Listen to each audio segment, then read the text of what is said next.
Okay, well, I would like to welcome everybody to our last section for the AI in Digital Health Conference this year, which is AI in Health Training and Education.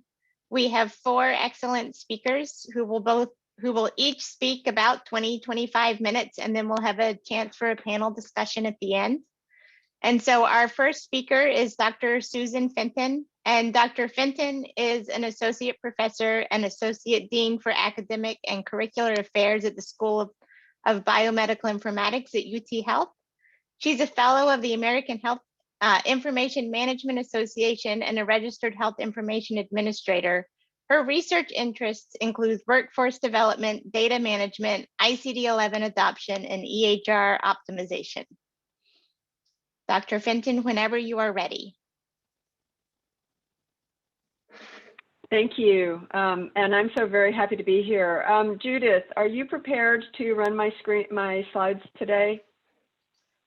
I can be in about 30 seconds. Okay, that would be wonderful. Unfortunately, I am doing this from a hotel, and so I didn't want to try to do everything over the hotel bandwidth. So I'm here to talk about education for AI in digital health.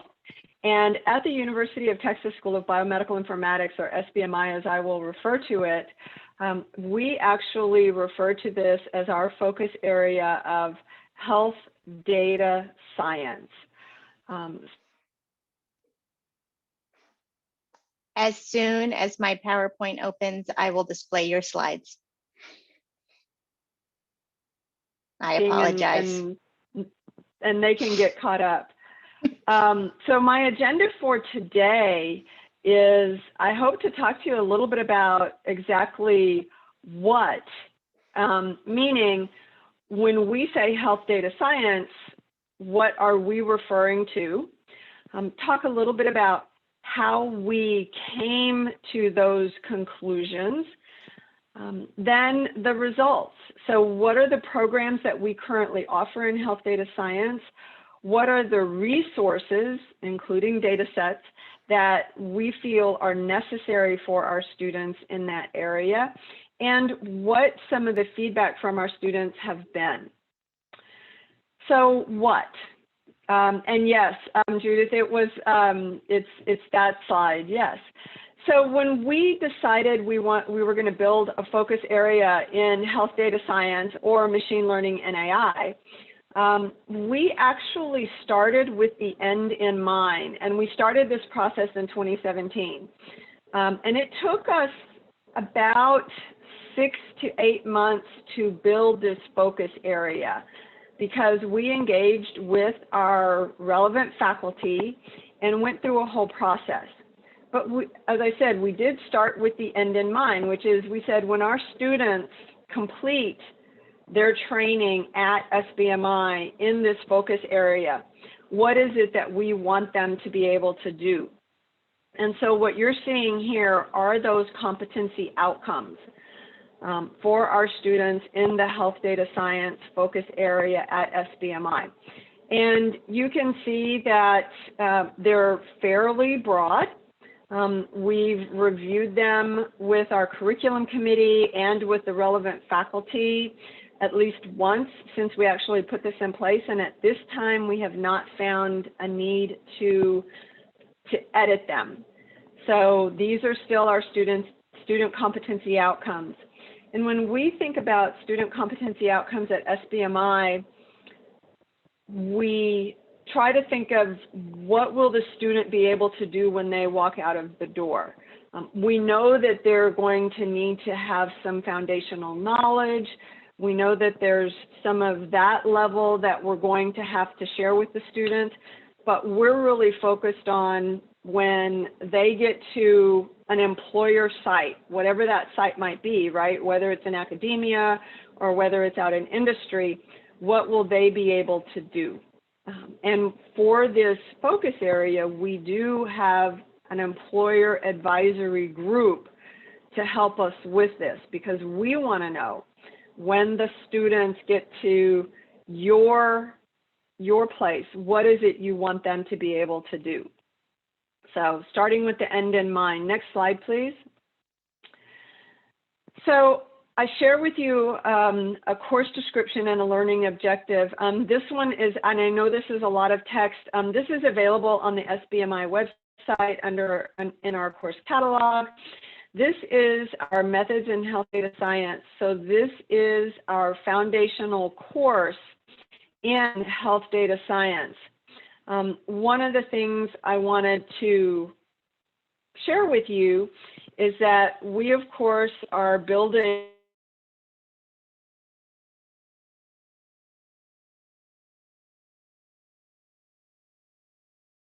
students are going to have to learn how to program. The students are going to have to be very technical in the health data science arena. For this particular course, which remember, this is our foundational course, we actually have prerequisites where the students have to walk in knowing some foundational operations in Python. So we do not offer a beginning Python class. Those are available from any number of sources, right? And they're available at a price that's much less expensive than graduate education. We've had some students who have complained about it, and we simply tell them that our focus is on them coming in with a base level of knowledge that we can then build on to really focus their Python learning and learning in health data science in healthcare. That we encourage them to acquire the basic Python skills less expensively elsewhere, rather than paying us graduate tuition for it, because we'd like to focus on higher level skills and more on the health data science. Next slide, please. And how did we put this together? So we've got the student competencies, right? We've got our courses, including 5007 that I just shared with you.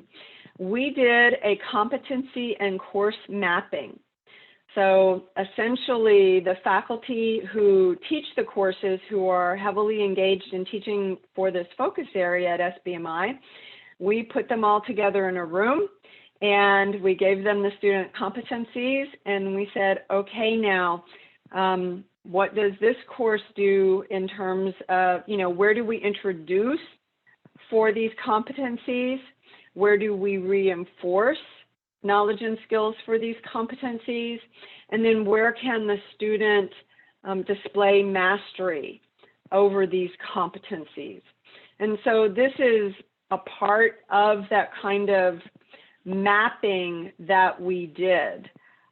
Again, keeping in mind that we're really focused on what can the student do when they walk out. So just because, right, we say perform exploratory, inferential, predictive, and causal data analysis, there's a lot that goes under that that's not necessarily expressed in this particular mapping. Next slide, please. And what it required us to do, because we had the competencies and our employers had said, yes, these are relevant competencies, we mapped our courses, and sometimes what it required us to do was it required us to revise our course descriptions and our course learning objectives. So originally, I'm sharing with you BMI 5353, our biomedical data analysis, which originally was an extremely statistically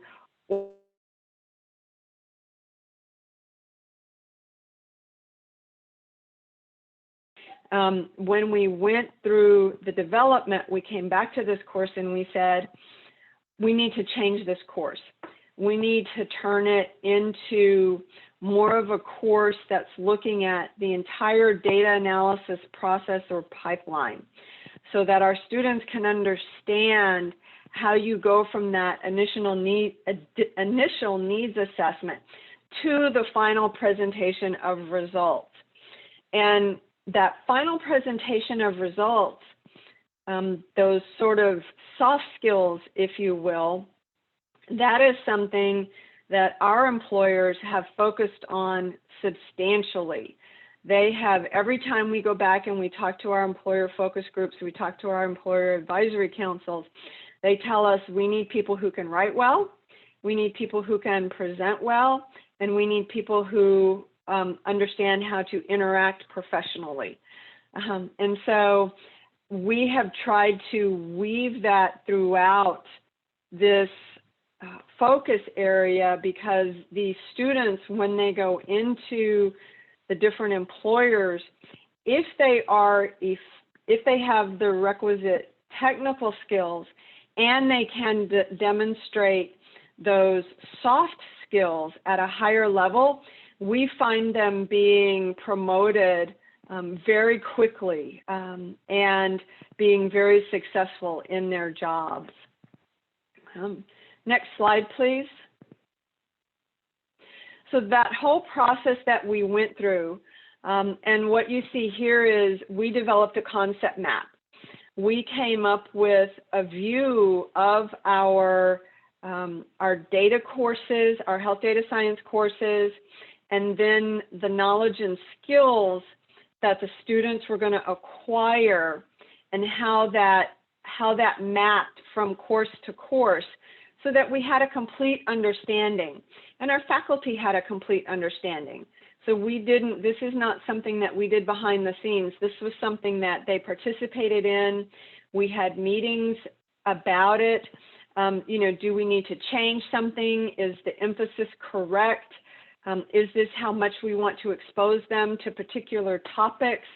And you can see on this slide, I've given you, again, I know the final concept map is very small, but I've given you the blue so you can follow that, or the orange for data visualization and presentation. Next slide, please. And this is where I've just drilled down a little bit so that you can see a little bit more how it flows across our different courses, and you can follow the lines. And we find this to be incredibly useful for our curriculum committee understanding of how this is built and how it's put together, and then our faculty understanding. As you have no doubt experienced in your life, right? There can be a lot of semantic drift, which means, right, the faculty can get into teaching a course, they can start making changes, and before you know it, they've moved away from those competencies that were originally identified for their course, or even the competencies that are described in the catalog. And having a document like this helps everyone stay on the same page. So we find that incredibly useful. So next slide, please. So what are the programs that we offer, and what have the results been from that?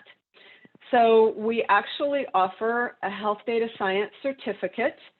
And this is quite popular for people who are already working, who want to come back and add to their toolbox, so to speak. They want to pick up some additional skills.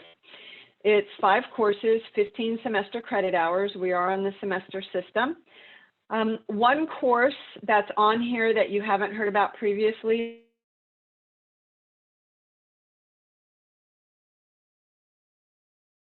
a lot of people into the School of Biomedical Informatics who have never had any formal informatics training before. We get doctors, we get nurses, we get pharmacists, we also get people from an information technology background. And what we discovered that we have to do to make sure people can move on effectively at SBMI is they all have to go through 5300. It's our leveling course. So for people who don't have a great familiarity with healthcare, we cover that. For people who may not be as technically oriented, we introduce them to some technology. So for example, in Intro to Biomedical Informatics, they learn how to program in SQL through joins if they don't already know that. So we're trying to bring them all up to a level where when they go out of there, when they graduate from that class, so to speak, we know where they're at so we can effectively incorporate them into additional classes. And then you can see from there the methods in health data science and the biomedical informatics data analysis, as well as database concepts, which includes some NoSQL databases. And then I think perhaps one of our most popular classes, health information visualization and visual analytics. We do use Tableau for that, but that's just a tool, a means to an end. The biggest focus in that class is on how do you create effective visualizations. And next slide, please. And then we have a master's in biomedical informatics where we have the health data science focus. And so we have 5 classes in our master's that are required, that everyone who's getting a master's in biomedical informatics on the research track has to take. It's our introductory class, the BMI 5300. We have a Foundations 1, a Foundations 2. They have to take a basic stats course, and they have to have a capstone course. But then we allow them to take 7 different electives out of this list that you see here, which noting that 5007 is a prerequisite for the other courses. So the students do get, there is some leeway for them. They do get to choose, but ultimately the health data science is just a focus area. It is not an entire separate degree. For us as a University of Texas state system, if we were to create an entire health data science degree, which we've discussed, we actually have to take it to the state of Texas. They have to approve it for us. All new degrees for us, because we're a public institution, would have to be approved through them. And I do see a question here: how is the health data science program different from biomedical informatics program? And the answer is, at its core, it is not. It is simply one of the focus areas that we offer students. The genetics, clinical informatics, which is more traditionally electronic health record, working in the care delivery organization focused. We offer a human factors focus on usability, cognitive engineering, things like that. And we offer a public health informatics focus in collaboration with our School of Public Health. So we have a lot of different focus areas, and I hope that helps. If you have more questions about that, let me know. Next slide, please. So obviously, you can't do health data science or machine learning and AI in digital health without some sort of resources. One of the nice things that we have for our students is we have institutional access to LinkedIn Learning. So I don't know if y'all are familiar with LinkedIn Learning. LinkedIn purchased lynda.com, which has a great number of training resources, including basic training on Python. We also have, LinkedIn Learning also has resources for presentation skills, for writing skills. So we have taken to incorporating some of that into our classes where we may not want to necessarily take up very valuable class time with it, but we want the students to acquire the skills. And so we'll incorporate that LinkedIn Learning into a course, strongly recommended for students to complete it. So I think that's a huge resource where we're not reinventing the wheel there. Then we have an SBMI data service, and I've just listed 3 of the different data sets that we have available. We do have umbrella IRBs, and we can use the data sets for educational purposes. And then our students can also use the data sets for their capstones and for research projects that they wish to undertake. So Cerner Health Facts, 60 million individual patients from a variety of EHRs across the country, obviously Optum from their data mart, and the IBM research databases. So that's something that really gives our students the opportunity to dig their teeth into. We have a Hadoop cluster and multiple servers, so we've got plenty of computing power behind it. And should one of our students wish to do something that's beyond our ability to support, with faculty support, they can access the supercomputer, the Texas Advanced Computing Center at the University of Texas at Austin. So we do have access to that as well. So what do our students say? Well, our health data science focus area is extremely popular, as you might imagine, right? This is where everybody wants to be, because you can't do anything without the data these days. We do have quite a number of people who underestimate the needed technical skills. And that's why we've put that prerequisite into our 500 class. So essentially, if the student cannot meet those basic Python programming skills, we either say, take a semester off, acquire those skills, or maybe consider one of our other focus areas that doesn't require that base level of knowledge.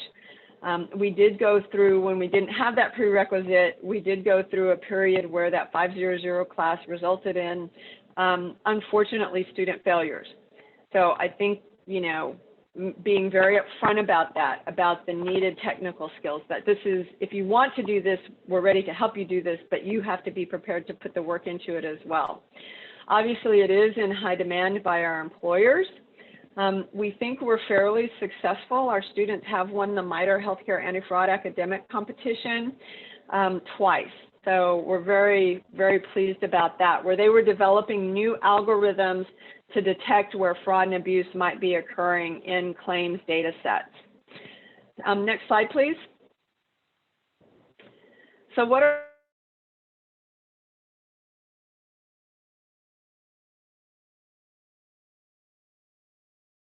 faculty who teach these courses, revising them approximately every year to 18 months, if not every semester. The data sets are expensive. It's an investment we've had to make. And no matter how much data we get them, it's never enough. And it's also, again, because the field moves so quickly, it's really hard to keep the classes totally bleeding edge, as it were, as I like to call it.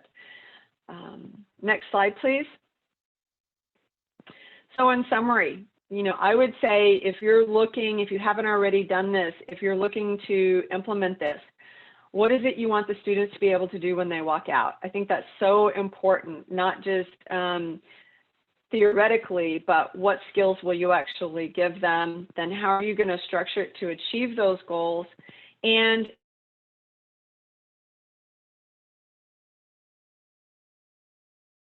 Informatics. And with that, I am concluding. Thank you very much. I've been so happy to be here today and appreciate the invitation, and I look forward to the other panelists.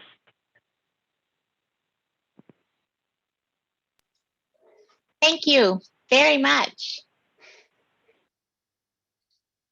So our next panelist, I'm sorry, I'm not as organized as I'd like, is Dr. Courtney Hebert. Dr. Hebert's a professor in the Department of Biomedical Informatics at The Ohio State University and an attending physician in the Division of Infectious Diseases.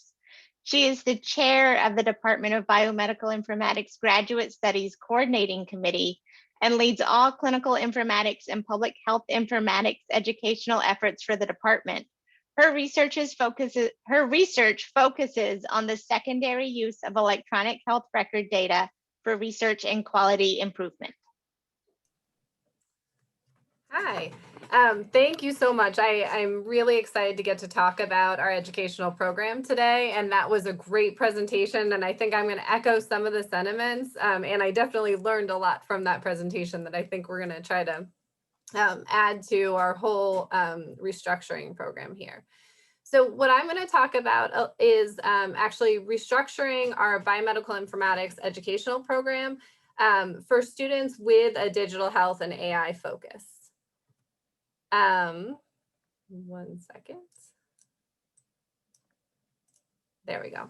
I'm going to start by reviewing the current programs that we have at OSU. I'm going to summarize our internal program assessment, and I'm actually really excited about this part because this is something that we did here So really take a look at our courses. I think it was really innovative, and I'm kind of proud of us for having gone through it. And so I want to share that process. I'm going to discuss the gaps and limitations that we determined in our current program. And then I'm going to talk about our near term, so the things that we're working on right now that are soon to be, and then our more long-term plans. And the long-term plans we'd really like to sort of put out there for discussions. If anyone has any comments on that, we would love to talk about them. So I'm going to start by talking about the Department of Biomedical Informatics, because I think in order to know what you can teach, you need to know who your faculty are and what they do. So we were established in 2001 within the Ohio State University College of Medicine. We're on the second and third floor of Lincoln Tower on the Columbus campus. So I know this is virtual, but if you ever driving on 315 by our campus, we're very easy to spot. We're a nice, big, tall building, and we're on the second and third floor down here. We have a faculty with a wide range of expertise, including computational biology and bioinformatics, clinical and translational informatics, and data science. I'm going to talk about our current BMI graduate educational programs that we coordinate.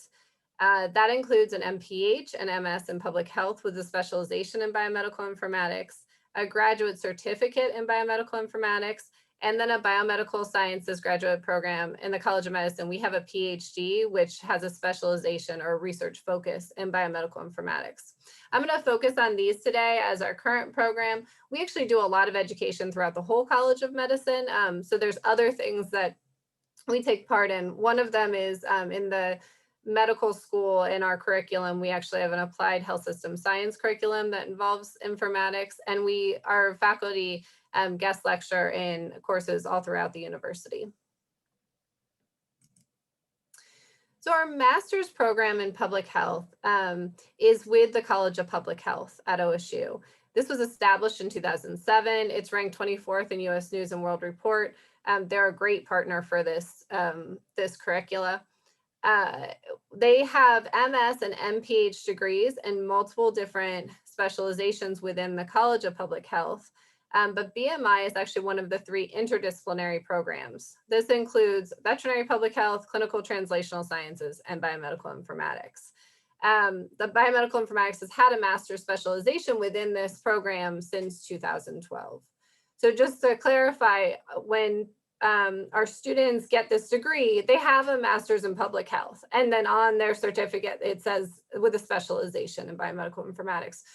Our department actually coordinates all of these students that are in our specialization. We have our own course, we have our own courses and our own curricula, but they get the background degree in public health.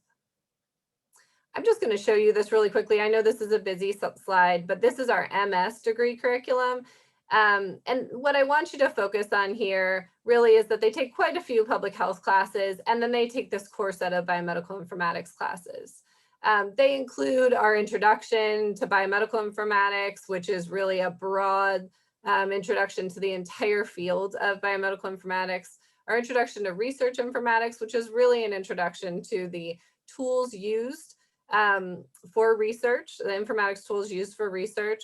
Public health informatics, which is a cross-posted course with public health and teaches informatics tools within the public health realm. Our seminars course, and then we give them a little bit of a choice on that advanced coursework.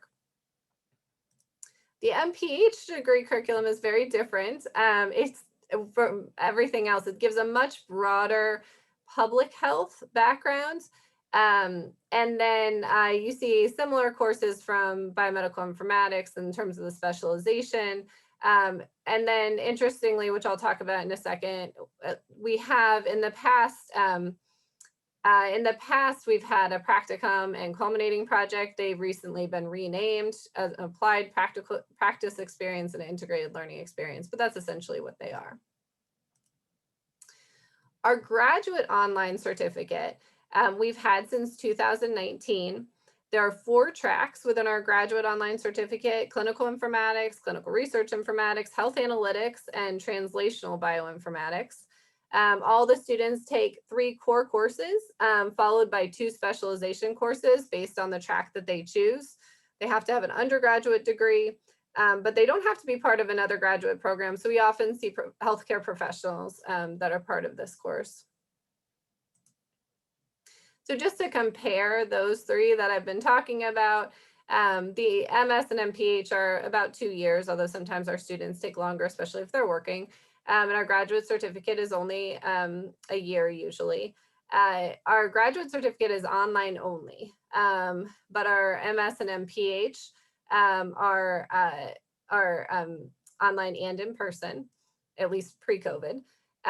The curriculum in the MS is really more advanced biostats coursework, whereas the MPH gives you a much broader public health background. And then the graduate certificate, you choose your course. And then the MS finishes with a thesis. So that's the final project. And in our MS degree, that thesis usually looks like a longer manuscript or a journal article. The MPH has this practicum or applied practice experience where it's really a hands-on, sort of like an internship, and then an integrated learning experience or a culminating project, which is essentially a write-up or other product of that experience. And the graduate certificate doesn't have a final project. Now, the PhD program is actually part of the Biomedical Sciences graduate program that's offered through the College of Medicine.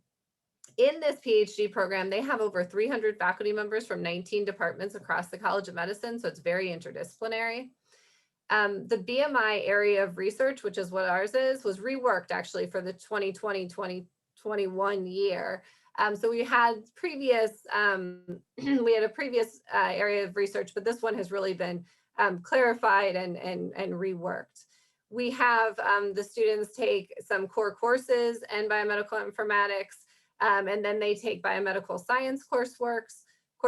They take both basic and advanced statistical courses, and then they take basic and advanced, including AI and ML coursework in computer science.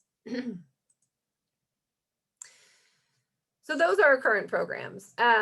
We started to recognize some challenges in our educational program. And this was triggered by 1 year where our certificate applications really seemed to increase. We were having much more interest in the certificate, and the master's applications were declining. So we started to look into exactly what was happening. The first thing that we noticed was there was some concern for overlap between our core courses, that we were sort of teaching a lot of introduction to biomedical informatics in a bunch of different ways. And interestingly, right before we had this decline in master's applications, we had a huge increase in master's applications. And so we had a huge cohort at 1 year, and they were this very engaged class. And they came to us and they said, we would really like to give you feedback on your program, which was one of the best things that I've had happen recently. And they said, they wanted more hands-on courses. So a lot of what Susan was saying, that they wanted more skills. They wanted to be able to do things. They wanted to do things with data, and they wanted to get real skills that they could use in their future careers. In addition to that, we had a huge influx of new faculty members that weren't really familiar with the program. And because of this, we felt that we needed to kind of get everyone together and rethink how we were doing our program. And Dr. Lee called for an educational retreat within our department. And so I'm going to talk a little bit about that educational retreat. This happened in spring of 2020. It was pre-COVID. At that time, it was probably ended up being the last thing that our faculty ended up doing in person, but we weren't aware of that at the time. So we all came together for a full day retreat about improving our informatics curriculum. One of our faculty members, Dr. Megan Gregory, who specializes in a lot of things, but one of them is in surveys, put together a pre-survey for our faculty, and 18 faculty members responded. It was an extensive survey, but these are some of the things that I pulled out specifically for this presentation. we asked our faculty, and this is before the retreat, so this is coming in without knowing a lot about our current educational program. We asked what specific analytic skills should our master's students have by completion of their degree, and overwhelmingly people said machine learning. And what software or languages should our master's students be competent with at the completion of their degree, and they all suggested R. Most of them suggested Python. And then when we asked what types of students are most suited to our program, almost all said that data analytics and computer science students were best suited. So the interesting thing about this is this doesn't actually reflect our master's program very closely. And so we realized that there was really a gap between what our faculty were expecting and what they were interested in teaching and what we were actually teaching. So we got together for this educational retreat, and this was our agenda. So we started off doing very similar to what I'm doing right now, which is reviewing our educational program. We also, because our faculty likes this, including me, we gave them a lot of data on our students. We said, you know, where our students were coming from before they were in our master's program or our certificate program, what had changed in our enrollment over time, what courses we teach now and what the enrollment in the different courses are. And one really interesting piece of data was we looked at of the courses that we teach, where are the students coming from that take the courses? Because I'm talking about our educational programs, but I said we teach across the university, and actually our courses are attended by people from all different colleges and departments throughout the whole university. And so when we try to target our courses just to one program, that actually does get us into a little trouble because we have all of these other students that are coming to our department for courses. So we started off with a presentation and we presented our survey results. And then we had a series of breakouts. The first breakout, and people self-selected into these groups, but each one of the breakouts had a planned lead, and they had planned a few things to discuss on these breakout sessions. The first one we split into recruitment, and what I mean by that is actually how are we getting students to apply to our programs, and then how are we keeping students in our programs. We had one about careers, and so that was looking at sort of that idea that Susan had talked about, you know, so the end in mind, like what kind of careers are we actually training our students to have. We talked about, we had one on research, and that specifically was looking at how do we incorporate our students into our research programs in order to help them and give them some practical experience in doing research. And then we had one on skills and software. So like what kind of skills and what kind of software do we want our students to be competent at? Our second breakout session was about expanding our programs. At this point, we split into 3 groups. Mainly in line with the expertise of our faculty. So methods and data science, sort of a clinical group, and then bioinformatics. And we talked about what's the next step in our programs. Should we have more certificate programs? Do we need a PhD program? You know, kind of that whole, where are we going with these programs? Then we actually had a guest speaker. We have a office at Ohio State called the Office of Distance Education and E-Learning, or ODE, that helps us develop our online programs. And we had one of their staff come and talk to us about student engagement in online courses. And we just meant it because we had a lot of online courses that we were developing because of our certificate program, ended up being incredibly useful in retrospect because we got this talk right before COVID hit, and we had to change all of our courses to online for a while. But they talked to us about the best way of engaging students and keeping them involved in an online course. Then we had a third breakout session where we looked at all of our courses that we currently had and split into those groups again. And we looked at our course overlaps, what competencies are being taught in multiple courses, and where we have gaps. And then we had, after all these breakouts, we had report outs, and we took notes with them, and we kept track of what we had talked about. The final thing is we had a panel discussion with our graduate student studies committee members, and the faculty could ask us questions. And then Dr. Lee gave us a next steps presentation of what we were thinking about in terms of education in our department. One of the things that came out of this was we found where the gaps were in our program. Not surprisingly, based on what I said about the pre-survey, we felt that our program needed to be more computational, more rigorous, and by more rigorous, I mean higher level classes then instead of just introductory level classes, and a focus on skills training. The other takeaways we got from this retreat that I wanted to share with you guys is that we had great faculty engagement. Almost every faculty member came to this retreat, and it was one of the first times that I've gotten to talk about education with our entire faculty. And that was, I think, really helpful. It got everyone on the same page. We decided to put more focus on recruitment. We hadn't really done much on that up until this point, and we realized that we needed to do that if we were going to build our program. So we worked on advertisement and engaging our current students and the undergrad students at OSU. We realized we needed to add more skills and software courses. And then the gaps that we found, we realized we needed a course in natural language processing, which we hadn't had yet.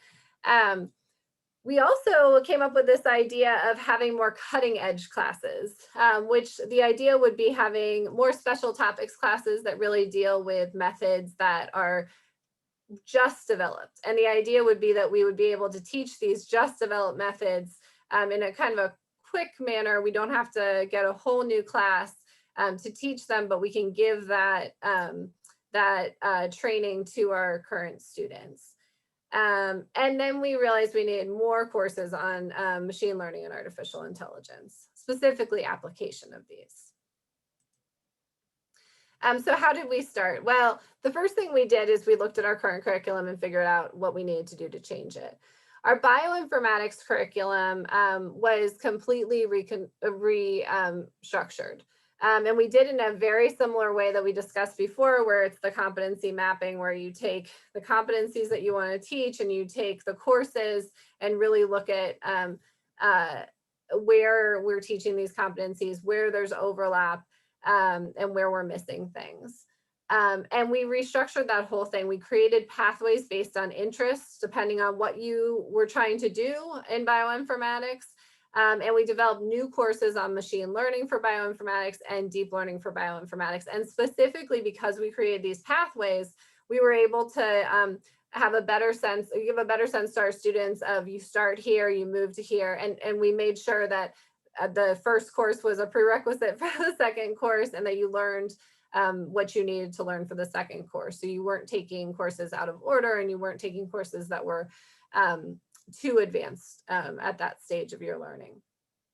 Right now, what we're doing is we're looking at the clinical informatics curriculum, which we actually renamed the applied health informatics curriculum, because actually our faculty have very broad expertise. And when we talked about clinical informatics, that was just a little too narrow for what we actually want to teach in this curriculum. So we're in the process of doing the same thing with this curricula. And specifically, we're going to look to create higher level analytics courses. Now, the next thing is our new programs that we created after this educational retreat. And one of the ones I want to talk about today is our new certificate in AI and ML. It's a graduate certificate, and there's two tracks. This one's the application track. The application track has a basic course in Python programming, and this is applied to biomedical data. So it's not, you would already at this point, and we do tell our students, we give them access and we give them recommendations for online courses that they can take to sort of learn the very basics of our programming language. But this is beyond that. This is now applied to biomedical data. And then we have them choose 3 out of the following 5 courses. So we have a digital health overview, we have predictive analytics, specifically looking at EHR type data, natural language processing, bioinformatics, and biomedical imaging. So that's the application track. And the point of the application track is really to give students kind of a breadth of, a look at the breadth of AI applications to digital health. But if you really want to dig down more deeply into one specific aspect of AI ML, then we have the computational track. In this one, we're partnering with computer science. And so you start off with that same Python programming class, but then you also do an introduction to artificial intelligence with our computer science colleagues. And then you pick one of these modules. So if you're interested in imaging, NLP, EHR, or structured data, essentially, not unstructured data like in NLP, and then genomics and transcriptomics. And then what we're looking forward to, so this is a less of a near time plan, but a little bit farther down the line, is our AI and Digital Health Master's Program. This will be 12 courses. It has core courses, which would include the basic course, the introduction to AI, and the digital health overview. And then you pick a module, and then you have additional elective courses. So the goal with the certificate program, the way that we built it, was that this instruction in AI ML would really focus on application of methods and skills developed, so not development of new methods. We want the level to be accessible to people like healthcare professionals that don't necessarily have a huge background in programming, but they are interested in this area. So we want it to really be accessible at that level. It's online, so it allows students to work at their own pace, and they also don't have to be local, which has made a really big difference. It's modular, so that it allows for personalization based on the student's desired learning outcomes. And these 5,000 level courses at OSU, we really do like, because they can be used both for graduate level and upper level undergraduate instruction.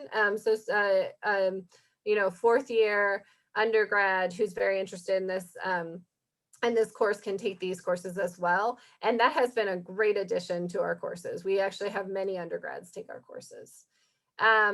And then they can be also used as electives in our current master's program, which does help us with the idea that we didn't have as many kind of application of skills courses and hands-on courses. And so this will give more elective time in our master's program. We're actually adding more electives to our master's program. And our hope is in the future that these certificate programs can be used as entry to a master's program. So kind of a stepping stone. And we're hoping that we're going to be able to have them take the certificate program. And then if they end up wanting a master's, actually apply those courses to the master's. That's a future hope. We do have some potential challenges. Obviously, keeping these courses up to date with new tools and software can be tricky. We want to make sure that we're finding the appropriate level for interested students while still allowing hands-on activities and skill development. We realize that there's this growing availability of free online courses, so we really need to be able to offer something to students that's unique and not something that they can get elsewhere. And we need to always make sure we're matching our course offerings with our faculty expertise. And finally, future directions. We're going to have this complete restructuring of our health informatics curriculum that we've started, but we're still working on.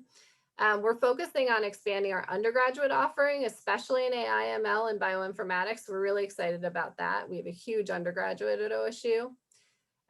We're looking to add additional software-based courses specifically applied to biomedical data. And we were so excited about the work that we did on this educational retreat, surveying our faculty, really getting their feedback, that once we get these things into place, we really want to resurvey them, get everyone back together, and figure out how we've done. So thank you very much, and I'll hand it over. Thank you. I want to encourage everybody to ask questions, but to put them all in the chat right now. And then at the end, we'll go through and ask all of the speakers as a panel to answer some of the questions. But next, I want to introduce Dr. Christy Holmes. Dr. Holmes is a professor of preventive medicine and medical education in biomedical informatics and the director of the Galter Health Sciences Library and Learning Center at Northwestern University, Her research focuses on workflows to facilitate equitable access to knowledge and data. She is an associate director of NUCATS for evaluation and has developed a robust assessment infrastructure for the campus leveraged by programs, centers, and institutes. She leads several education.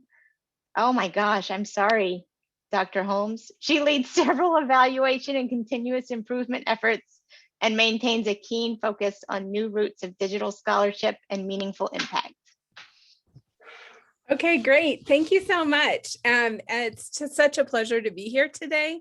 I'm especially excited to be able to share perhaps a different perspective than what you might have thought you would be hearing today. Although I will say that I've really appreciated our panelists so far, and I feel like I've got so many gems to take back and to talk about with our team at Northwestern. So thank you. So thank you to the organizers for including me today. And I also want to take this opportunity before we start to say thank you to our team at Galter Library. I'm going to be sharing their work and their approach with you today. And I'm only sharing a small facet of the types of things that we're doing. Our library has been charged with not only facilitating the types of things that you might expect from a biomedical library in terms of resources and services that we're all very familiar with, but I was specifically recruited to Northwestern to really make the library an informatics and data science hub for the campus, to be able to build that collaborative, enriching, supportive environment to be able to help people to do their best and to have access to the types of resources and training that they need in order to be successful. So I am not going to be specifically speaking today about our AI projects and AI training. We're doing a lot of that, and it sounds very familiar to some of the things that we've been hearing already, albeit from more of a support rather than formal curricular approach. But I do want to share that idea of environment and community and capacity building, and how that's really important for building the kind of ecosystem that we need in order to support the types of work that I think we will be seeing in an increasing way as we move forward together.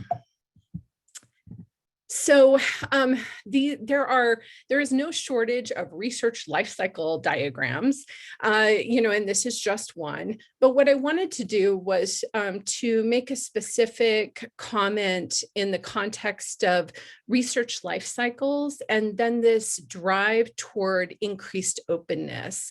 I think that we are all familiar with the upcoming NIH data management and sharing policy that will be coming into effect in January of 2023. And as we think about, okay, how do we address this? How do we support this kind of a need on campus?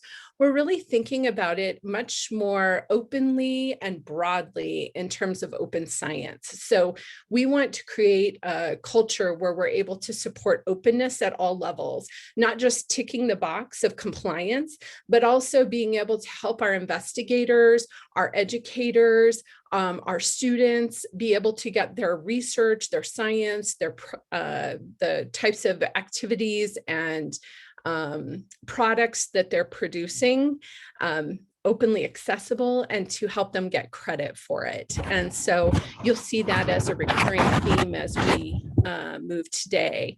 And again, ultimately, this is all about building this collaborative ecosystem that supports people to be involved, supports them to feel confident and move forward and contribute toward our common goals. So, I would encourage, this is one of many different reports that have been written and that are starting to come out right now. I just want to encourage you in maybe your off hours or on the weekends to look into these ideas of open science, or some of the reports that are especially coming out of the NIH as well as the European Union, where it's looking at proactive open science and looking at specific interventions that can be supported around that research life cycle, which you can see here. The types of tools and databases approaches and scholarly approaches that can support not just collaboration, but also deep approaches, deeply intentional approaches to be able to not just comply with those mandates or comply with those policies, but to be able to take things to the next level to facilitate more open discovery and better collaboration and resources, reuse of data. Oops. So just in case you haven't had a chance to look at your library's org chart, I thought I would help you, help to orient you to the types of things that I'll be talking about today by sharing what our library looks like. As you can see, the top row, we have access services. These are the folks that are there to help you when you actually walk in person in three-dimensional you walks into the library, which that's not happening at a number of different campuses, but that's what we mean here. We have collection management and metadata services, the digital systems department. I'm primarily going to be talking about the digital systems department and a specialty data science core facility that we have there called the Data Lab later today. That work is led by Matt Carson, who's shown here at the bottom of the screen. This is all of the pictures of our digital systems team. We have research and information services. These are the traditional types of research librarians that you might expect. We have a very deep liaison model at Galter Library at Northwestern, where every department, center, institute, program has a specific person. So, that individual may not necessarily be familiar with Python, let's say that you're looking for training in Python. But that person is a trusted individual who you can reach out to, and they will be able to connect you with Python programming classes in the library, or like we heard earlier, the LinkedIn Learning. We also have that at Northwestern. So to be able to facilitate that connection of our community to the types of resources that are available either at Galter or beyond. Research assessment and communications. This is really a specific department that's focused on a wide variety of research impact assessment work, as well as helping to support research communication activities on campus.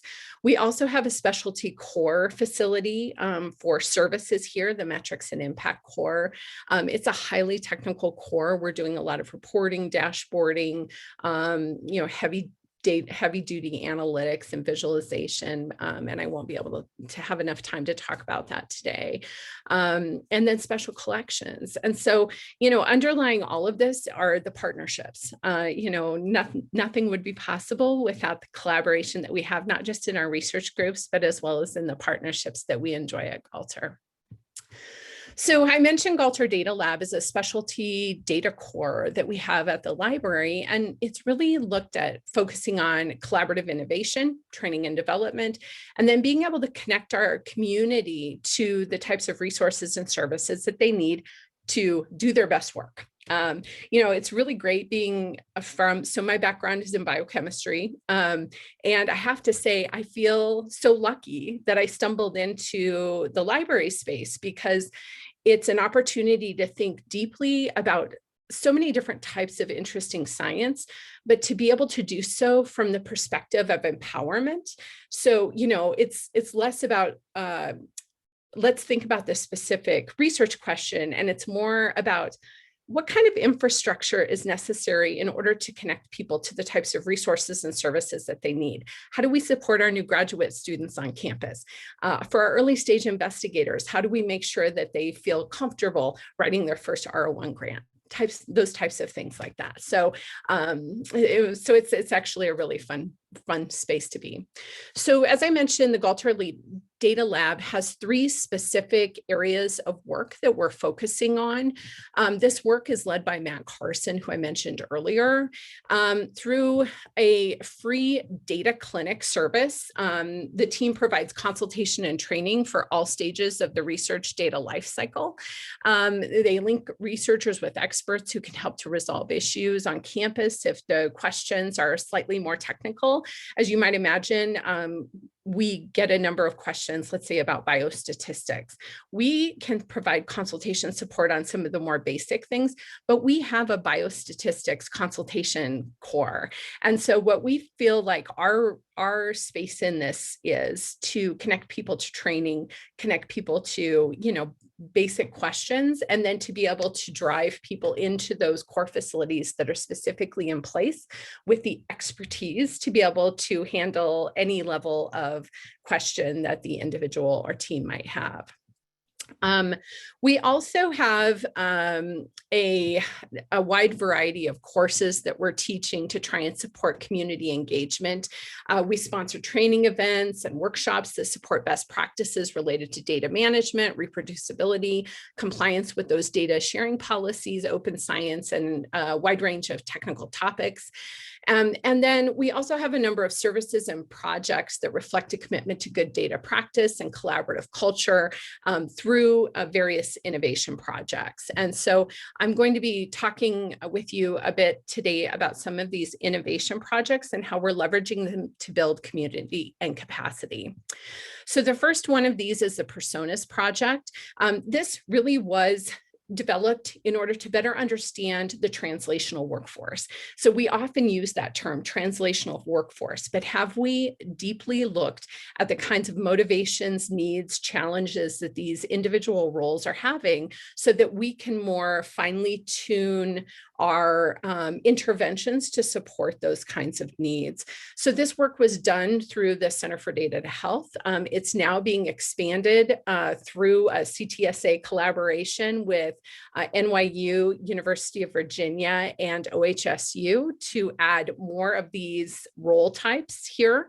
We're also leveraging it. We're just have launched a new national evaluation center through NLM. And so we're going to be launching those to look more broadly at community partners as well. So we're really excited about that. And what it does is it gives you, it's very data driven. So these are not just gathering information through surveys of these roles, but it's also interviews and then an anonymized profile that can be used to understand things like, what kinds of scholarly outputs are they creating? What are their motivators? What kind of professional development are they taking or would they like to take? So it's been an incredibly helpful project for us personally, but also more widely. And we've been thrilled with the kind of attention and enthusiasm it's been met with.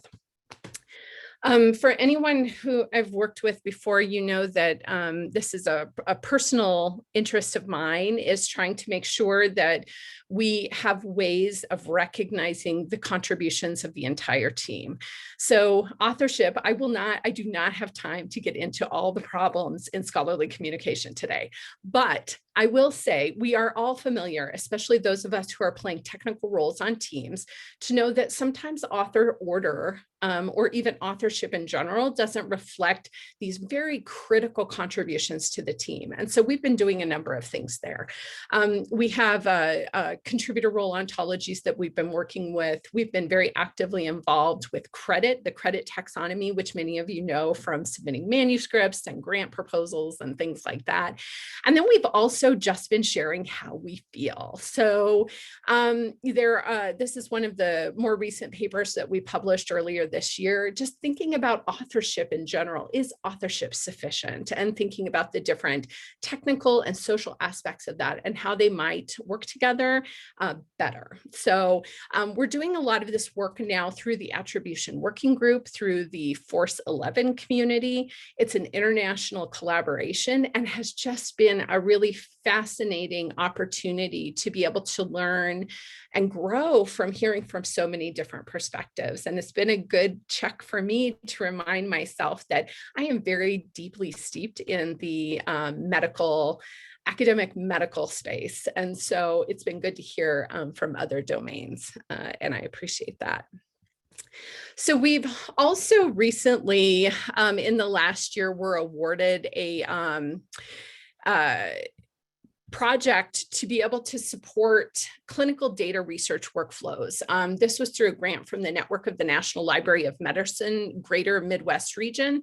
And this is happening in the Data Lab. And what the project, basically the project is developing an end-to-end training program that introduces clinical researchers to clinical database architecture, clinical coding standards. It teaches them how to translate their research questions into queries that allow them to extract the data properly from our enterprise data warehouse, and how to do so in a way that facilitates and supports reproducibility as well as transparency in those queries. We've had the opportunity of also looking at ways that we can support FAIR data workflows through this project. So FAIR, I think everybody knows, but findable, accessible, interoperable, and reusable.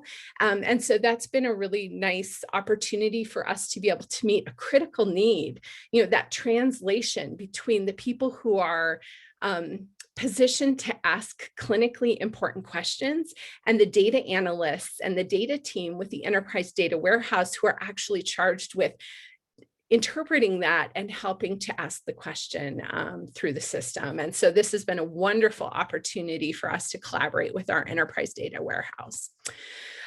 Finally, the last innovation project that I'll talk with you a little bit today about is Invenio RDM. It's a generalist repository project that we're collaborating on with CERN, and I think we're up to about 25 different partners right now, looking at taking that Zenodo architecture that many of you may be familiar with, modernizing the code, making it much more modular.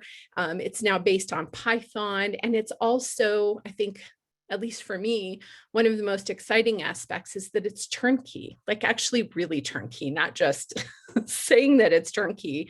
And so, you look at the importance of this is that it's able to introduce these resources into spaces, into teams that might not ordinarily have an opportunity to have a robust repository infrastructure, let's say, because there may not be funds or personnel to be able to handle that. This is launching this summer. The production ready code will be ready this summer. It's scalable, and not just testing it on the number of visitors, but it also can handle millions of records and petabytes of data. It's easy to customize for your individual institution or needs, and it can really take a beating. So we've really worked at, because it does serve public and public access of research, trying to make sure that this information and these systems can withstand a heavy use. There are a number of features that are currently either in development or have already been completed. Many of these things you can see here. There are a number of these features are important for being able to support best practices around research reproducibility. There's been a number of activities here looking at bundling code, creating computational workflows within the system. And so we're very excited about that, and it makes it fun to work on every day. This is a very diverse community. As you can see, there are a number of partners from all over the world, but we also have a number of partners increasing here in the United States as well. And I think that as we get closer to the production ready system, we're doing more and more of these demos and trainings. And, it's been fun to get to hear the types of things that people want to know. Here are some of the images from the teams. You can kind of see it's been very collaborative. I mean, this is one of the best communities that I've ever had a chance to be part of. It's empowering, supportive, friendly. And so I encourage you, if you're interested, to take a look at the website and let us know if you have any questions. And then finally, this is actually movie capture from an earlier version. So just so that you can kind of see some of the workflows. But, just to echo back into this importance of supporting open processes and supporting open science, there are a number of very deliberate, specific features that are in place in order to support reproducible science here. And you can imagine that those support not just very kind of a very technical or crude perspective of I need to check that box on open science, but how do we be able to facilitate open processes for an entire team? And so we did pull together some of these use cases that specifically reflect actually the folks that you might not typically think need to comply with a data sharing policy, looking at translating into practice, support for basic science or clinical research. One of the things that we're really excited about is, and this is actively in place right now, is support for population health and health equity. We have a collaboration with our Chicago Check, which is a cancer health equity project in Chicago across 3 institutions. And this tool, some of the features in Invenio RDM allow us to develop a community that is not driven by organizational constraints like our HR system. We're actually able to authenticate people into the system to be able to show our community partners, to be able to show the types of contributions that they're making to the team, and then also to be able to share and track use and reuse of those digital artifacts. So we're really excited about that and excited about the enthusiasm from various stakeholders.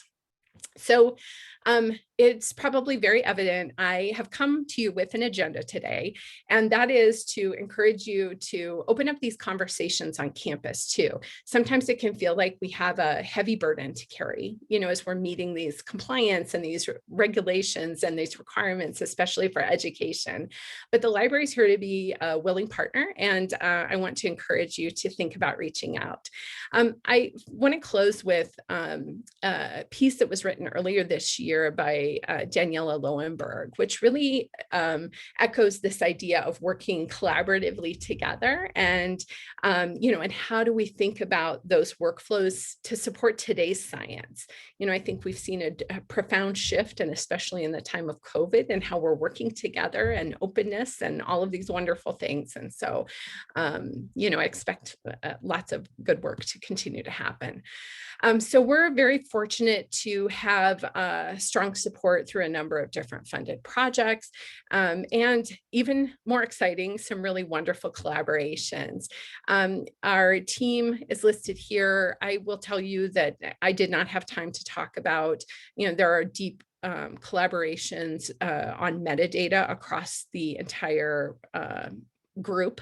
The Research Assessment and Communications Department is actively collaborating on the repository work. So there are lots of connections and collaborations, and it's such a fun place to be. And I'm so grateful to them for all of their work. So I will close with that and look forward to hearing Titus's work. Thank you.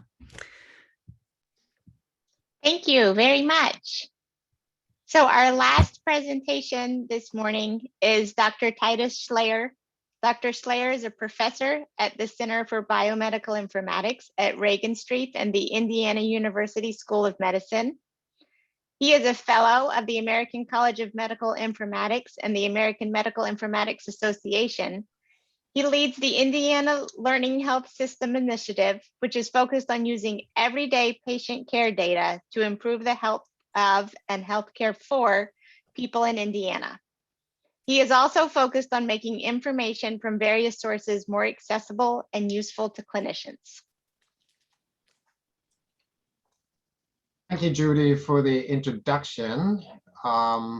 It's a pleasure to be here. I would like to thank Lang and Biomedical Informatics at Ohio State University for having this event. And I will share my screen in a second once I'm set up here. While I'm doing that, I would add a friendly amendment to Lang's directive to only ask questions in the end. If there's any small clarifying questions during my presentation, please put them in the chat, because we can handle them quickly while they're relevant, and then we can ask and answer the bigger questions later. So it's great to actually be on a panel with some of my favorite colleagues and really think about this topic of how do we leverage AI in education. In our specific case, I'm going to be talking about the Indiana Learning Health System Initiative. And I think, at first, one would ask, so what does education have to do with a learning health system initiative? But I think by the end of the presentation, it'll be fairly obvious how those two relate to each other, at least in our context here. So what's the basic problem that we have decided to tackle and that we all face? I call it kind of the iceberg problem. It's a useful paradigm to talk to people of all stripes and backgrounds about what exactly do we do in this space of artificial intelligence, data mining, and machine learning. And so the reality we are facing is that in patient care, as well as in population health and public health and so on, the real problem often lies beyond the surface. So when we as clinicians see a patient, we see a very small slice of the person. They come into your office and they say, doctor, I have this or that problem. You ask them a few questions, you look at some records, but in the end, you're really just scratching the surface. The person in front of you has a rich history that, thanks to huge investments in digital technology over the last several decades, and especially over the last decades, are now captured as digital records. But how do you, as a practitioner, or as a researcher, or as a policymaker, make sense of these data? So that's, for me, in part what AI will help us do increasingly better than we have been doing so far. And the one slide I want you to remember is this one, actually. How do we solve this iceberg problem? In the context of the learning health system approach that we are working on here, we think about data-driven algorithms. So you've heard a lot about those over the last 3 days. And the specific way we think about them is, obviously on the lower left, we need to develop algorithms based on data. We then study those algorithms to validate them in select populations. There's usually an arrow that I didn't put here on the screen, which is publish paper about your algorithm. And then the circle goes back to developing a new algorithm. But that really doesn't serve what we need as the public and as healthcare professionals really well. We want algorithms that work. And as pretty much everybody in this round knows, it takes a lot of time to make an algorithm work, especially when you go from a single setting where it was developed to much more generalizable scenarios. And so what we do, what we started to do here, is we deploy our algorithms in healthcare settings. So now you see we do not end with the paper, although we do, of course, write papers, as you'll see in the next few slides. But the more important thing really is to get these algorithms working in practice. We start with a single healthcare organization, and then we monitor and determine the effects. Is it working? Is it exhibiting bias? And you've heard a lot about algorithm bias, both in the press as well as the scientific literature over the past couple of weeks, months, and years. We know that algorithms tend to perform only within the constraints of the population they were developed for. But that's not enough. When we go from one healthcare system to another one, we need to retest the algorithm. We need to make sure did adapting it to the new healthcare system introduce new biases. And Peter Emby from Regency, who many of you know, has coined the term algorithmal vigilance. Okay, it's a little bit of a tongue twister. I had to practice pronouncing this quite a bit before this presentation, but you'll be able to say it. It's just like any other German word, except it's not German, but it sounds very German. So algorithm of vigilance, what is it? It's making sure that your algorithms perform well in a variety of populations, just like pharmacovigilance does the same thing for drugs. So let me tell you a little bit about the Regenstrief Institute just really briefly, because I see a lot of people who I know are familiar with us, but I don't assume that everyone is. Our vision is a world where better information empowers people to end disease and realize health. How do we do that in terms of a mission statement? We connect and innovate for better health. And one of our core things is that we do at the Regenstrief is data and analytics. It's pretty much a lot of the historical DNA of the Institute. But we also do a lot of other activities that you see here. And those are encompassing our focus on health applications, on data infrastructure and methods. And so we are a standalone research institute that just celebrated its 50th anniversary. So there's a lot of pointers to material about that I'll actually include on the slides before they get distributed. And so with that, what are our core contributions? We've done a lot of work on electronic health records. We've pioneered the Indiana Network for Patient Care, which I'll talk a little bit more about in a minute, which is the health information exchange for Indiana. We've developed code systems such as LOINC, logical observation identifiers, names and codes, which is used very heavily in healthcare.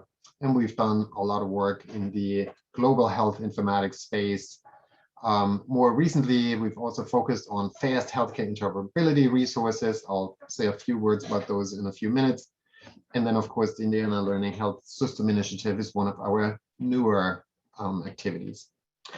So the three topics that I want to touch on today before the discussion is, I'll tell you a little bit about training and education at the Institute. Then we'll talk about the data, the raw material for the algorithm development that I referred to. And lastly, I'll tell you how does all this get real inside the Learning Health System Initiative. So in terms of training and education, Regenstrief is home to several fellowship programs. So we have had a clinical informatics fellowship pretty much from the beginning of that those programs. I co-direct together with Dr. Brian Dixon, the Indiana Public and Population Health Informatics Training Program, which is funded by the NLM. And at the School of Medicine, we also have the Advanced Scholars Program for Internists in Research in Education, which is a program that helps faculty, clinical faculty, develop research skills and research experience. We have, of course, strong engagement in undergraduate and high school students, and we have a strong mentorship infrastructure. I always say you cannot have a strong training program without having strong mentorship. And so this is a philosophy that pervades all of our training programs, especially so for the T15 program that I co-direct. Brian and I, we actually got certified as trainers for mentors a couple of years ago. And we have mentor training at every second faculty meeting that we have for our training program. So every 2 months, there's at least half an hour dedicated to developing ourselves as mentors, as the faculty. Skipping from training to the data, let me talk to you a little bit about the Indiana Network for Patient Care. So this is kind of an operational diagram of how the health information exchange works. On the left-hand side here, you see the various healthcare institutions and organizations that we typically associate with the delivery, operations, or payment of healthcare. There's a large variety, as everywhere, in terms of who participates in our health information exchange. And then on the right-hand side, you see kind of like, well, how does the data get used? And they get used in clinical ways. So clinicians receive data from the health information exchange because they need to treat patients and they want to be well informed. And there's various channels from the organizations on the left-hand side to recipients on the right-hand side. In public health, we do a lot of surveillance. We have systems that report reportable conditions automatically to our state health department. And we generate, of course, de-identified longitudinal clinical data, which is great. It's a great substitute, or a great substrate for developing algorithms.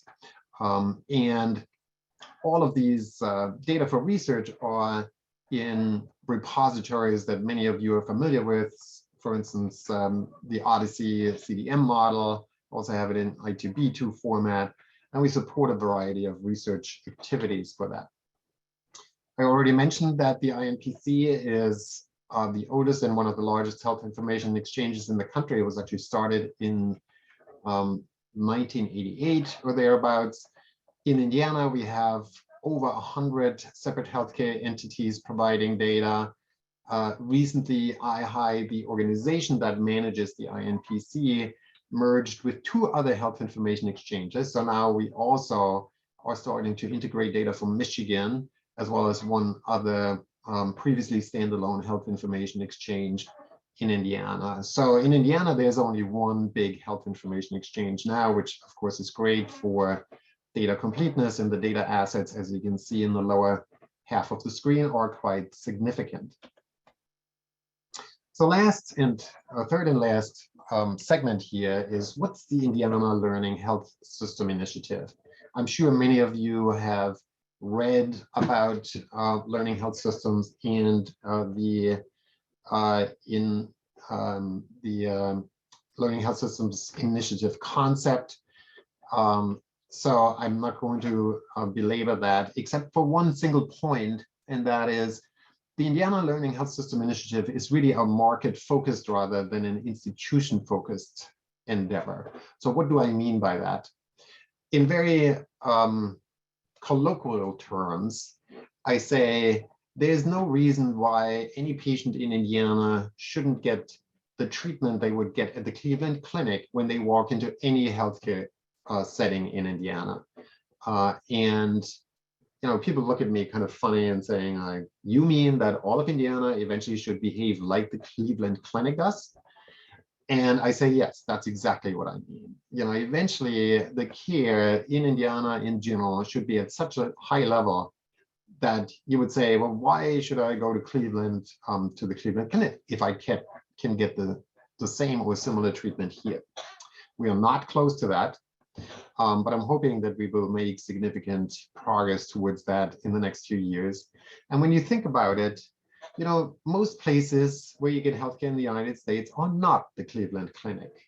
They are your local community hospital. They might be a bigger health system that you have access to. So we really need to figure out how to make learning health systems a reality in healthcare markets, as opposed to just single organizations. And this is the point of the next slide, very brief. You know, when you ask anybody in healthcare, who do you think of as a learning health system? They usually say Kaiser, Geisinger, Mayo, similar institutions. Nobody says, oh, you know, all of Kentucky. But we need to be able to say that in the future.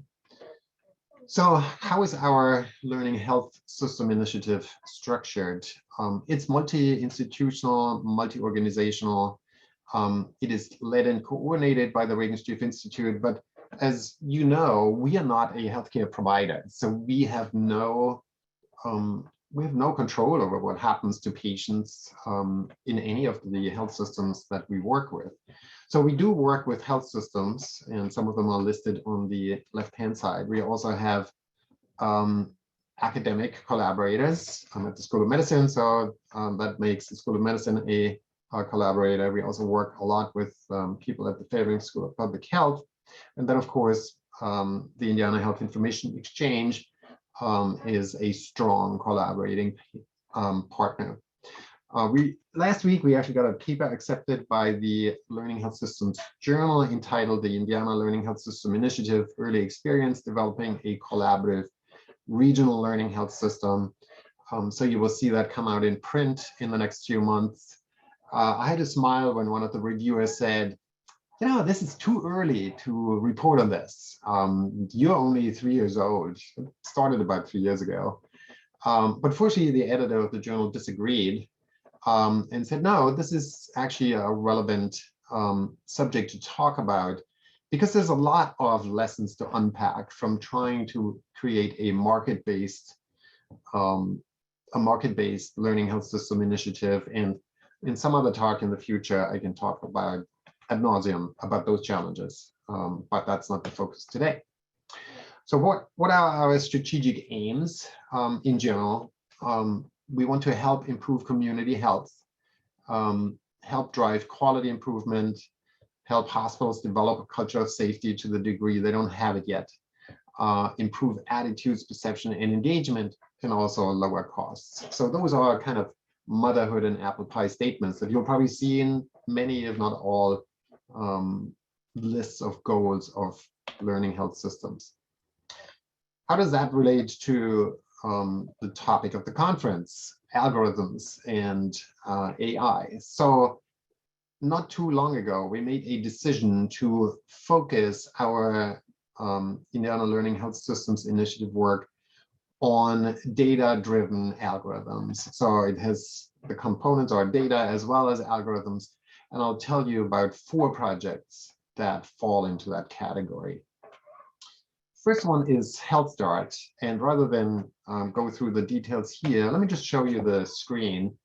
So I know at the Wexner Medical Center you have EPIC, so this is Cerner, a view at the competition. Very similar though conceptually to what you would see in the EPIC clinical record. So you have the patient's name up here, you have some navigation on the left-hand side.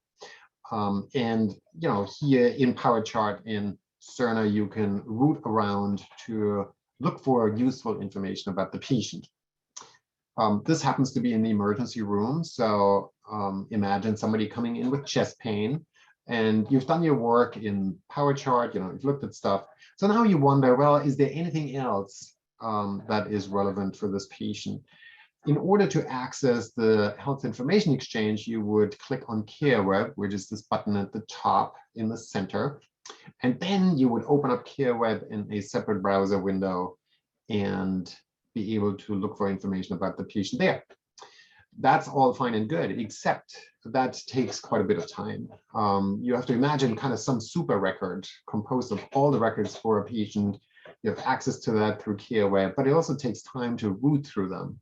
And so what we did in collaboration with our emergency medicine colleagues is we figured out for chest pain, what are the most significant facts you need to know as a clinician for managing that patient? And you see those facts in the middle of the screen. So this is information from the Health Information Exchange that is simply sucked in on demand into PowerChart. It's displayed here. I can click through those 10 or so items for kind of what I call the Cliff's Notes for the patient, the most important things. But as you can see, you don't have to leave your work context. You call up the app on the left-hand side here by clicking on the navigation bar, and the information is right there. So needless to say, the clinicians actually like this a lot. It's a lot faster.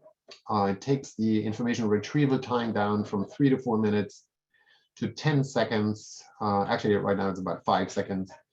And the number of clicks from 60 for what you see on the screen to about 10. So it's a huge savings in terms of time and effort.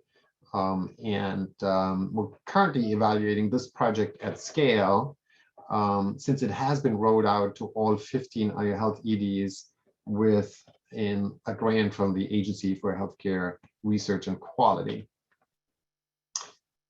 Second project I wanted to talk about is collaborative filtering. So again, this relates to information retrieval, and I put a screenshot of Amazon here. And of course, one of the most valued features of Amazon is the recommendations that they give you. So at the bottom here, you see things that are related to this book that I looked at on Amazon.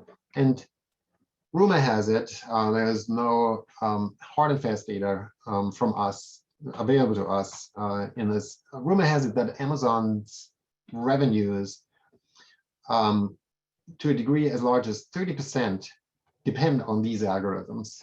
So if Amazon didn't have these algorithms, it would be making 30% less money on average.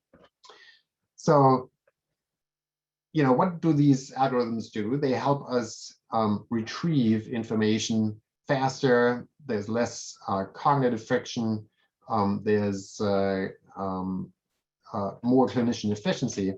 And so we thought about how do we leverage search patterns of clinicians to increase efficiency and reduce cognitive overload. And so the key thing here is that we went by the principle similar clinicians are bound to search for similar information on similar patients. And translated into math, this is what it looks like. And I'm hoping Dr. Zhang is here. I haven't seen her in the session yet, but I know she was in the conference. She actually writes all these algorithms, and we then deploy them in our infrastructure to practitioners. And so what the user sees is this.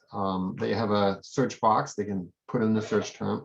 As soon as they search for the first term, we start issuing recommendations. And the performance of these algorithms is actually quite high, surprisingly higher than the performance of general purpose algorithms that you find in more mainstream products. Let me just focus on one more project in the interest of time, and that is called Upstroms, which is predicting social service need for patients. This is an algorithm that we've installed at Eskenazi Health, one of our partners, and it helps clinicians identify patients who need social service referrals. Not only the general referral to social service, but also what area. Are they transportation insecure? Are they food insecure? Do they need mental health support? And that's been running at Eskenazi for about 2 years. We've evaluated it with a step wedge trial cited at the bottom, and it is working there. We're currently in discussions to adapt and implement this algorithm at IU Health. And back to the slide that I showed you in the beginning, we will have to revalidate the working of this algorithm. There's no assumption on our part that we can take this algorithm and simply plop it into IU Health. So with that, let me go to my last 2 slides. One is the one about the Indiana training program in public and population health informatics. So if you take a quick screenshot on your screen, you can get the QR code to more information on here. And the second item is, and I'm going to go back to this slide just to allow you to capture it if you work fast enough.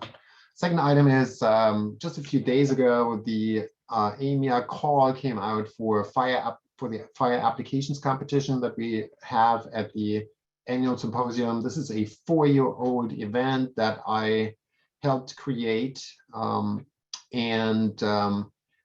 it's a great place to not only exhibit important work about fire, but also see some really cool stuff working in practice. So I would invite you to, if you are a fire developer, send us a submission. If you are somebody interested in fire, I'll see you in November, hopefully in San Diego. And with that, back to Judy, and thank you for the opportunity to talk to you. So thank you. And thank you to all of the speakers. We have some questions in the chat, and I think a couple were already answered throughout the presentations. So Titus actually asked one of our first questions, which is how do you reconcile the articulated need for more practical hands-on courses at OSU with the fact that probably most of your faculty have not been teaching in this fashion? And I would open this for anyone who's interested in answering besides Titus. So I can start with the OSU, and I don't know if I have a great answer for this. I think a lot of our faculty are used to teaching their graduate students in a more hands-on fashion. So I think they do have that background. But our current courses aren't really structured that way. We do have a lot of support from, as I said, OD in terms of developing kind of innovative online and innovative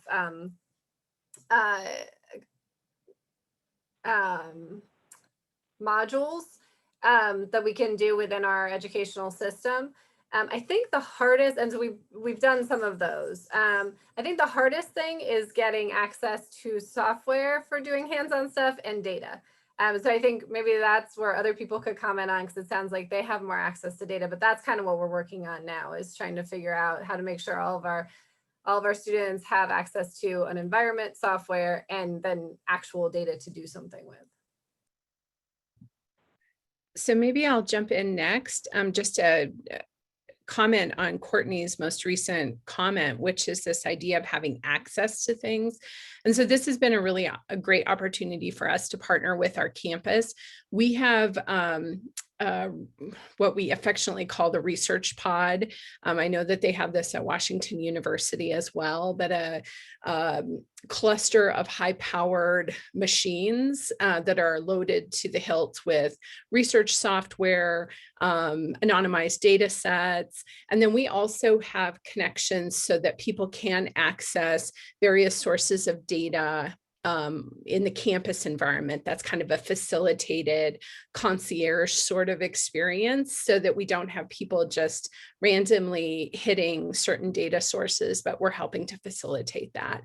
And I would say that that's probably been one of the nicest opportunities for collaboration with our enterprise data warehouse team, is that idea of helping, I mean, it's really been this spectrum of people at Northwestern. So we have medical students or entering graduate students who are interested in learning more.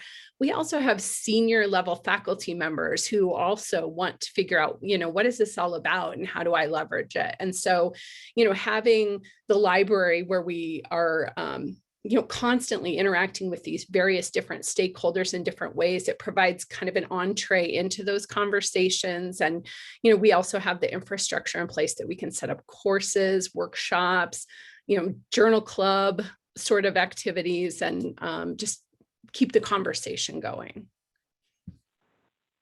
So I'm going to answer Titus's question very directly.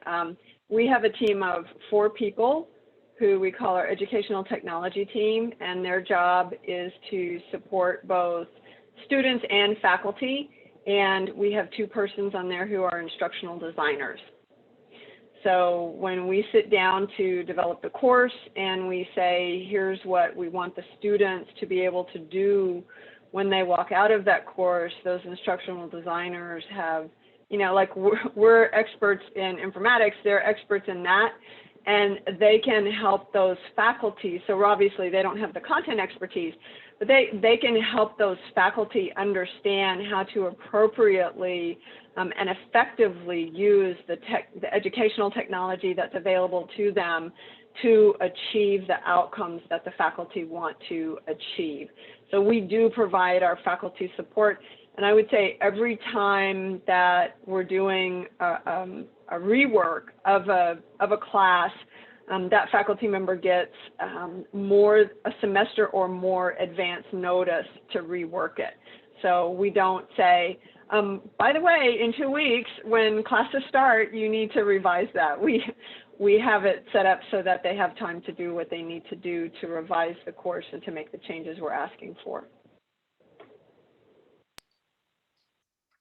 Thank you. I have another question that's for the whole panel, which is, are there courses or resources that address ethical issues involved in data usage and analytics? So I'll start there. So we actually have a number of initiatives that are in place there. We have there's a number of efforts to help direct Indigenous data governance workflows. So respectful data workflows. Those are usually deeply integrated into our various programs. We also have, through the Institute for Augmented Intelligence in Medicine, which is led by Abel Coe, there are very deliberate, directed efforts to support those kinds of ethical conversations. There's an ethics center that is housed within IAIM, and then that particular center also has active collaborations with the other centers, so that it's much more of a, instead of a, I guess my favorite line in this session has been checking the box. Instead of checking the box, it actually becomes something that's baked in and just part of the way we do work.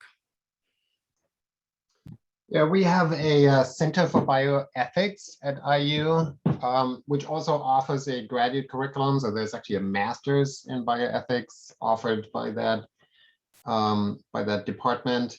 And I also know that some of these courses are cross-listed with other schools, such as the Fairbanks School of Public Health. So yes, ethics is really important. It's even every day you think, oh, we need to spend more time on ethics, and I don't think we're yet at the point where we're spending too much time on ethics. So I'm like full speed ahead. Yes. So all of our courses, all of our master's programs have an ethics requirement. And then all of our biomedical informatics courses, and we're actually working on some overlap here, talk about ethics and regulations and things like that at some point. But with our master's program in AI/ML, we're actually hoping to develop a specific course on that, because I think that is really important. We, in our introductory and our foundational courses that are core to our master's degree, each of those courses has ethical components, different ethical components woven into it. So we consider that something that everyone who comes out of informatics needs to be aware of. And then, yes, in the data science courses, we do specifically address it from that perspective, the things that they need to be concerned about in terms of algorithm usage and things like that based on the data that you're working with. Thank you. I have a handful of targeted questions. So the first is for Christy, which is, does Northwestern have a training program, certificate or master related to AI in digital health? Great, thanks for the question. Yes, we actually have both certificate programs as well as a master's program to support this. I would also note, and what might also be of interest, is that there's been significant investment at the institutional level in AI and machine learning. And so there are various programs across the university, and we have deep collaborations from Feinberg School of Medicine actively into the business school, actively into computer science, even the law school. So so that's been a really nice opportunity for us to kind of build capacity from within.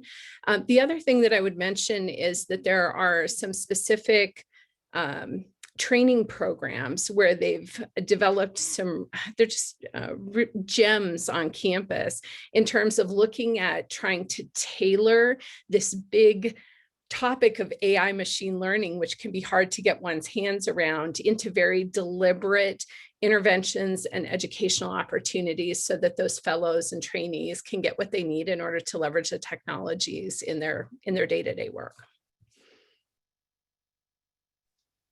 Thank you. Titus, I have the same question for you. So it ends up being a panel question after all. Thanks, Lang, for the question. Lang talks a lot to Kun Huang, who I know was also a speaker at the conference. Kun is working on a PhD in data science, which I guess would be the closest to AI in digital health. I can't say that I'm aware of a dedicated AI in digital health educational program at IU, but certainly, like as with my colleagues on the panel, there are lots of courses in lots of schools and departments that center around that. I have to kind of smile and smirk a little bit, because in academia, we fight so hard about ownership of particular fields. and data science is so cross-cutting, everybody wants to own it. And then of course, there's this kind of Mexican standoff, who moves first, in terms of putting up a degree program. So, if you want to talk about politics in academia, we'll never get done with this panel, so let's not. But obviously that's a practical obstacle to making really cohesive programs in a really important area. I mean, this whole conference shows how important this is. So Titus, you also have the last question that I have so far, which is health learning system initiative in a training curriculum? So in existing courses in IU and Regenstrief? Yeah, good question again. So we have a, I guess you could call it a course because it really looks like a course, although Regenstrief as a non-course granting place can't offer courses. So it is kind of a Regenstrief internal thing, but it's open to lots of different people. Is a lecture series for our K-12 scholars in the Learning Health System Scholars Program that we have funded by HRQ.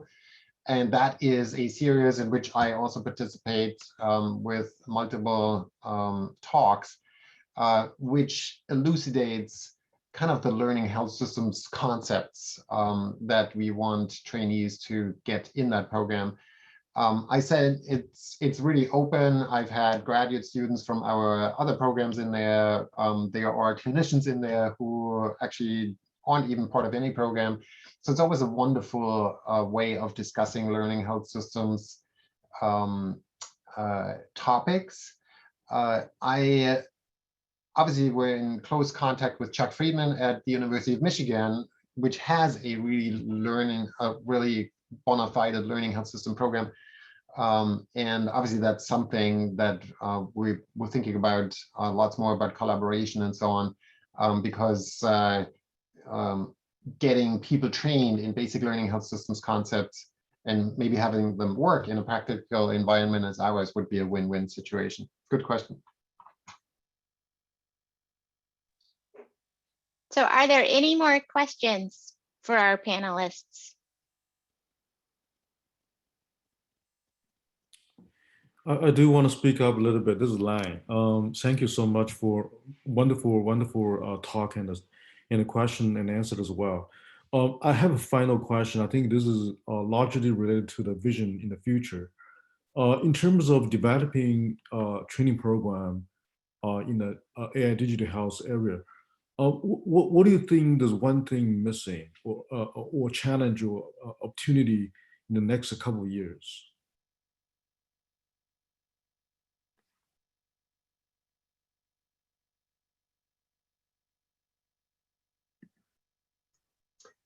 Maybe let me take the first stab at this. And of course, this is somewhat biased by what I do here. As informaticians, data scientists, and related people, we're always looking for being relevant. Relevance does not come from publishing a paper alone, although doing a really good foundational paper, of course, has a lot of relevance. But the question we need to ask ourselves is, how are we making people's lives better? Either clinicians, patients, caregivers. And that, to have a meaningful answer to this question, you actually need to affect those people's lives. You need to do something that'll make it better for them. So I think the practical application of the output of the AI and digital health community, of that research community, practical application in health systems with patients individually, maybe. I think that is one big challenge, because this is where the rubber meets the road. This is where things really matter.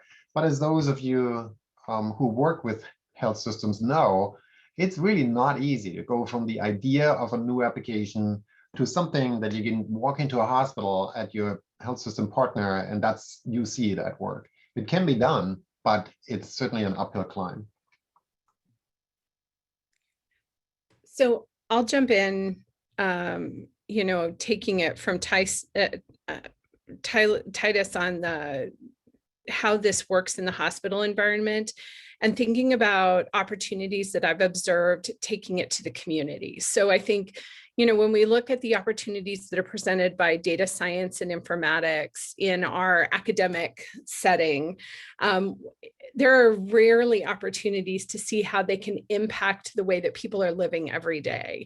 And so, you know, if I guess if I could advocate for something, it would be for ethical incorporation of technology and data-driven workflows in the community, and done so in a way that provides accountability as well as supports the kind of deep engagement that we need to have, making it so that technology isn't something that's happening over there, it's happening in my life.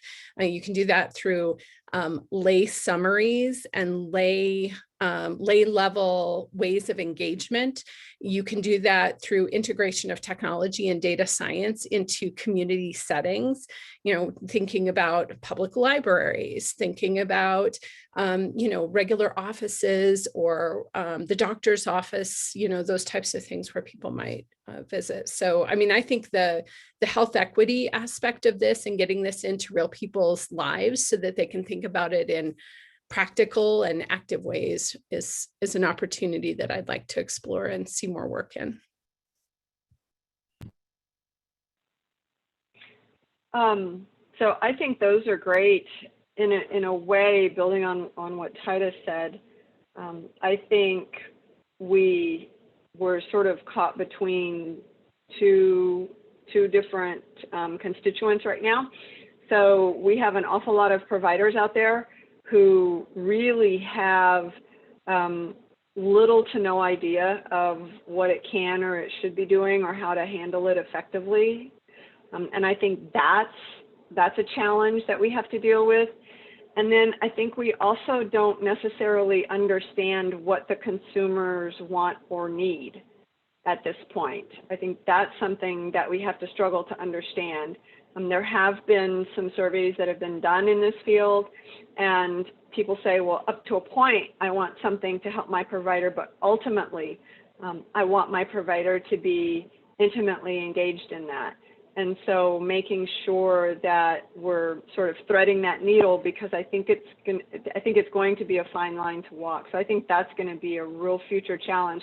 And our students are just like, you know, wild, wild west. What can we do? How fast can we do it? How wonderful can it be? With little consideration for some of those issues. Yeah, I just wanted to build on what Titus and Susan said as well. I think that one of the things that is really challenging to do is, like Titus had mentioned, AI ML can be in all these different fields. So which one of us is going to be, you know, the primary teacher of this? Or is it going to just be applied in all these different fields? And the traditional way that the sort of academic structure is, it's these separate departments, these silos. And so much of this, and actually getting this to work in the hospital, requires interdisciplinary work, right? You need to understand patient preference work. You need to understand health services. You need to understand clinical informatics, all of these different aspects. And I think teaching that within the current academic structure is, I think, really tricky. And I think some places are definitely doing it. But I think that's one thing that we've come up against as a challenge.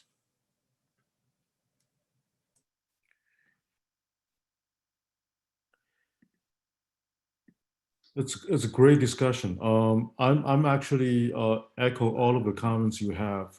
I think the training education part of the AI in digital health, coming from not only for the student but also for a lot of our collaborators, physicians, and computer scientists, and right now there's a lot of health people doing health service as well. I think communication among of them. I think sometimes the training education is kind of mutual, right? We're trying to learn, appreciate the other people's work. I think that's pretty critical, and we're not there yet. And nevertheless, I think this is we're reaching the end of the conference. I want to thank everybody, including all the speakers and the attendees and the moderators, for this successful conference. Thank you so much. we're looking for the more opportunity to engage with all of you in the future. Have a great day. Thank Thanks, you. everyone. Bye. Bye-bye.